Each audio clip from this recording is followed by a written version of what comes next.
د یوې بېوزله کورنۍ د فقر کمول، د خوړو مسؤلیت تامینول او ترڅنګ یې په ورځني ډول عاید لاسته راوړل د کورنۍ چرګانو روزنې ښه انتخاب کېدلی شي.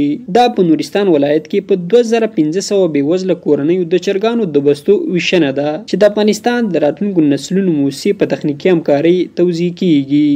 چې دا د نورستان څلور ولسوالۍ کور کوي، کامدیش دی، برګمټال دی، دواب دی او منډول دی.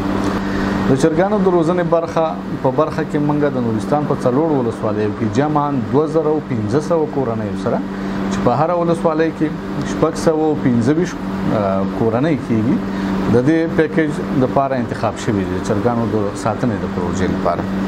په دې برخه کې موږ هرې کورنۍ ته تقریبا د هغې وسایل چې یو دانه کړکۍ د چرګانو د مرغانچې، یو دانه دروازه، فیډرې، ډرنکرې، بشونه د مرغانچې لپاره ورکړه. او همچنان موږ هرې کورنۍ ته 10 چرګان هرې کورنۍ ته ورسېدل. که څه هم نورستان یو له هغه ولایتونو څخه دی چې زیاتره ځمکه یې په غرونو پوښل شوې چې له وجې یې ډېری خلک د کرکلي پرته بل روزګار ته لاسرسی نه لري.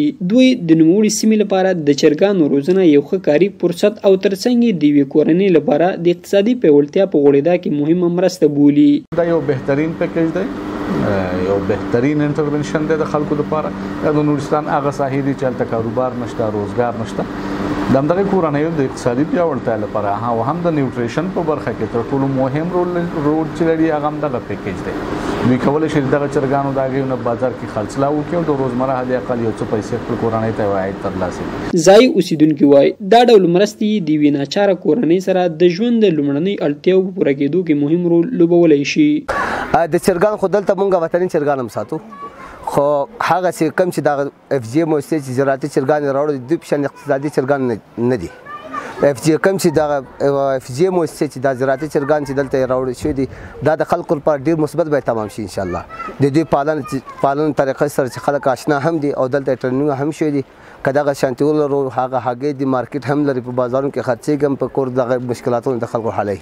اف جی موسسې طرف نه خاص کر دا د چرګانو کوم پروژه ده دې کې مطلب هر یو فامیل ته رسیدل دي او ډېر خوشحاله دي او ماشاءالله هغې چې هر څه مطلب غریبانان دپاره یو دغه پخلی برابرېږي. زاهد الله، شینواري، سیمه نیوز، نورستان.